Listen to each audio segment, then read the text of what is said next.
사사기 15장입니다. 사사기 15장 1절에서 20절까지 함께 읽도록 하겠습니다. 사사기 15장 1절에서 20절입니다. 함께 읽습니다.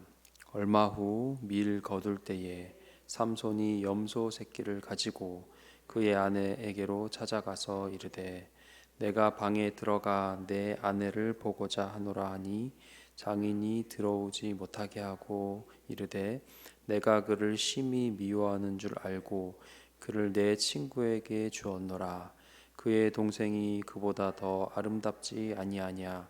청하노니 너는 그를 대신하여 동생을 아내로 맞이하라 하니 삼손이 그들에게 이르되 이번은 내가 블레셋 사람들을 해할지라도 그들에게 대하여 내게 허물이 없을 것이니라 하고 삼손이 가서 여우 300마리를 붙들어서 그 꼬리와 꼬리를 메고 회를 가지고 그 두 꼬리 사이에 한 회를 달고 회에 불을 붙이고 그것을 블레셋 사람들의 곡식밭으로 몰아들여서 곡식단과 아직 배지 아니한 곡식과 포도원과 감람나무들을 사른지라. 블레셋 사람들이 이르되 누가 이 일을 행하였느냐 하니 사람들이 대답하되 딥나 사람의 사위 삼손이니 장인이 삼손의 아내를 빼앗아 그의 친구에게 준 까닭이라 하였더라. 올라가서 그 여인과 그의 아버지를 불사르니라. 삼손이 그들에게 이르되 너희가 이같이 행하였은즉 내가 너희에게 원수를 갚고야 말리라 하고 블레셋 사람들의 정강이와 넓적다리를 크게 쳐서 죽이고 내려가서 에담 바위 틈에 머물렀더라. 이에 블레셋 사람들이 올라와 유다의 진을 치고 레이에 가득한지라. 유다 사람들이 이르되 너희가 어찌하여 올라와서 우리를 치느냐. 그들이 대답하되 우리가 올라온 것은 삼손을 결박하여 그가 우리에게 행한 대로 그에게 행하려 함이로라 하는지라. 유다 사람 3,000명이 에담 바위 틈에 내려가서 삼손에게 이르되 너는 블레셋 사람이 우리를 다스리는 줄 알지 못하느냐. 내가 어찌하여 우리에게 이같이 행하였느냐 하니 삼손이 그들에게 이르되 그들이 내가 행한 대로 나도 그들에게 행하였노라 하니라. 그들이 삼손에게 이르되 우리가 너를 결박하여 블레셋 사람의 손에 넘겨주려고 내려왔노라 하니 삼손이 그들에게 이르되 너희가 나를 치지 아니하겠다고 내게 맹세하라 하매 그들이 삼손에게 말하여 이르되 아니라 우리가 다만 너를 단단히 결박하여 그들의 손에 넘겨줄 뿐이요 우리가 결단코 너를 죽이지 아니하리라 하고 새 밧줄 둘로 결박하고 바위 틈에서 그를 끌어내니라. 삼손이 레이에 이름에 블레셋 사람들이 그에게로 마주 나가며 소리 지를 때 여호와의 영이 삼손에게 갑자기 임하심에 위에 밧줄이 불탄 삼과 같이 그의 결박되었던 손에서 떨어진지라. 삼손이 나귀의 새 턱뼈를 보고 손을 내밀어 집어들고 그것으로 1,000명을 죽이고 이르되 나귀의 턱뼈로 한 더미 두 더미를 쌓았으며 나귀의 턱뼈로 내가 1,000명을 죽였도다 하니라. 그가 말을 마치고 턱뼈를 자기 손에서 내던지고 그곳을 라맛 레이라 이름하였더라. 삼손이 심히 목이 말라 여호와께 부르짖어 이르되 주께서 종의 손을 통하여 이 큰 구원을 베푸셨사오나 내가 이제 목말라 죽어서 할례 받지 못한 자들의 손에 떨어지겠나이다 하니 하나님이 레이에서 한 우물한 곳을 터뜨리시니 거기서 물이 솟아 나오는지라. 삼손이 그것을 마시고 정신이 회복되어 소생하니 그러므로 그 샘 이름을 에낙고레라 불렀으며 그 샘이 오늘까지 레이에 있더라. 블레셋 사람의 때에 삼손이 이스라엘의 사사로 20년 동안 지냈더라. 아멘. 네, 우리가 사사기를 통해 아침마다 은혜를 나누고 있습니다. 오늘 사사기 15장까지 우리가 함께 읽었는데요. 삼손, 사사 삼손 또 그의 이야기가 어쩌면 절정으로 가고 있는 내용들입니다. 계속된 보복, 아내를 다른 남자에게 준 장인으로 인한 보복과 복수가 시작되고, 그러한 삼손을 오히려 묶어서 블레셋에 내어주며 자신들의 안전을 얻고자 하는 유다들의 모습이 펼쳐지고 있습니다. 14절에는 묶인 삼손이 그 결박을 풀고 싸워서 대량 살상하는 모습을 구체적으로, 심지어 무엇으로 싸웠는가까지 성경은 기록하고 있습니다. 우리가 삼손이라는 인물을 생각할 때, 느낄 때, 연상할 때 가장 우리가 많이 가지고 있는 이미지, 바로 오늘의 이미지인 것 같습니다.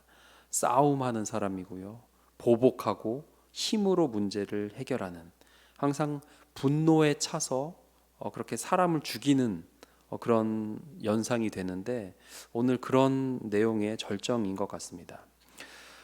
특별히 사사기의 삼손의 이야기가 그렇다는 거죠. 성경입니다.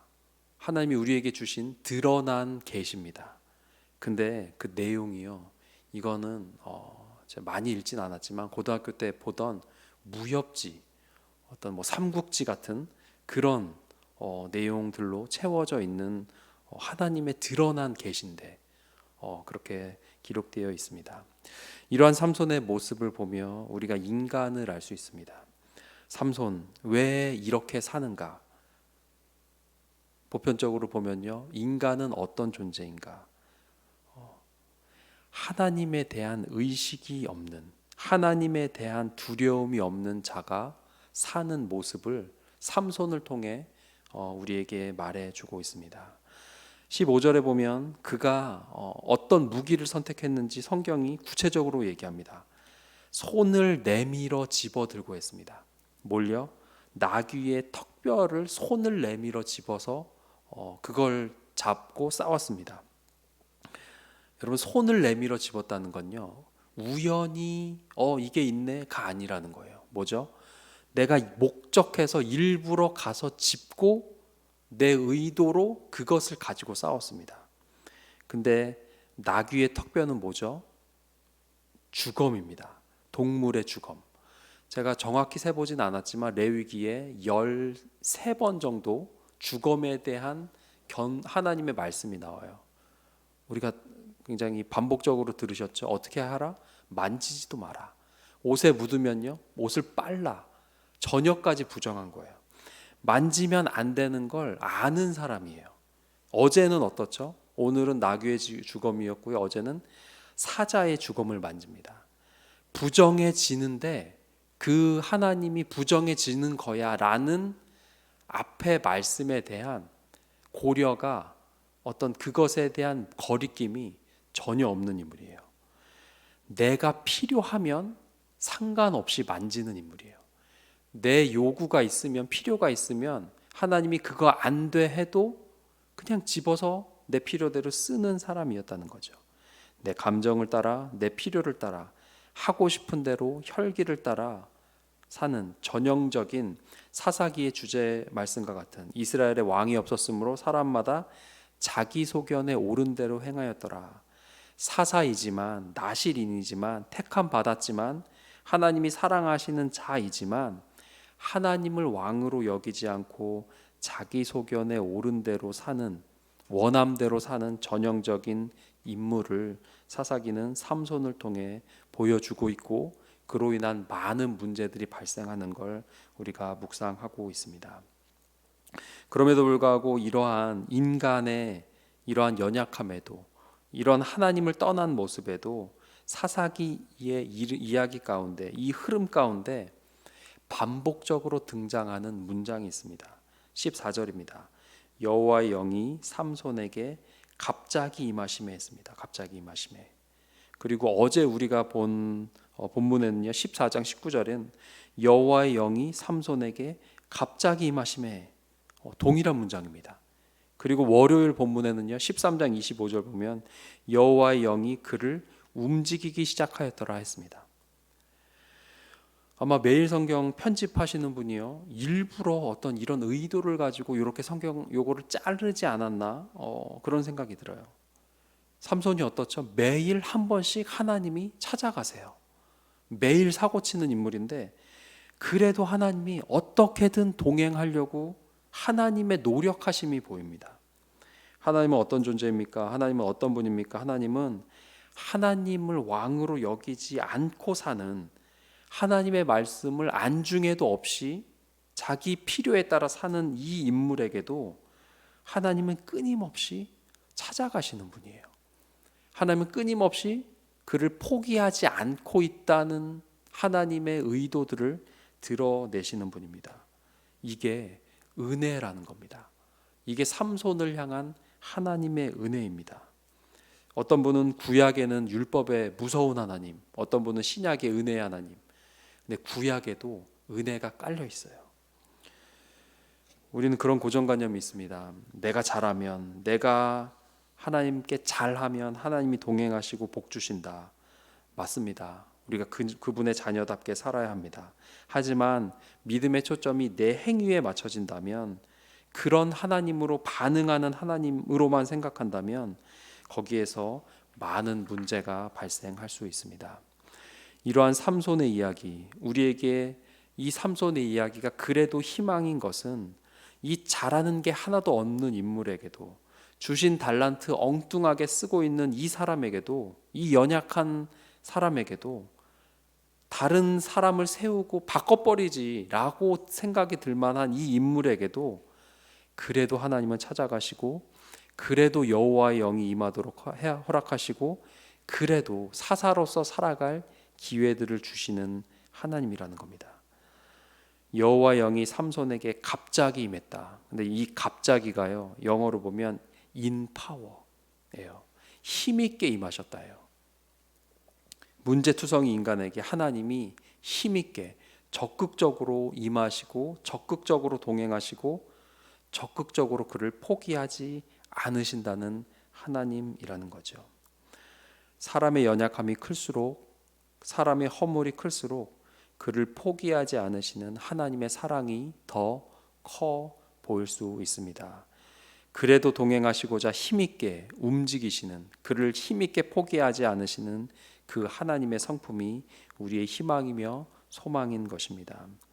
말씀 정리하겠습니다. 이 모든 사건과 이 모든 사람들의 허물, 그럼에도 하나님은 하나님의 선하심과 하나님의 은혜 베푸심, 당신의 자녀를 떠나지 않고 돌보신다는 그 약속을 외로이라도 지키고 계신 좋으신 하나님이십니다. 그 하나님이 우리 아버지십니다. 그 하나님을 신뢰함으로 나를 보면 실망하는 것이 아니라 하나님을 보며 예수 그리스도를 바라보며 그럼에도 나를 포기하지 않으신다는 확신 가운데 우리가 다시 세상과 싸우고 다시 하나님의 자녀의 모습대로 삶을 살아가는 귀하고 복된 우리 구리지구촌의 모든 성도님들 되시길 주님의 이름으로 축원합니다. 기도하겠습니다. 우리 기도하실 때 나를 떠나지 않으시는 하나님, 나와 동행하시는 하나님, 나를 찾아오시는 하나님임을 우리가 감사로 고백하게 하시고, 그 하나님을 의식하며 그 하나님과 동행하고 있음을 내가 인정하며 살아가는 하나님의 자녀들 되게 하여 주시옵소서. 함께 기도하겠습니다.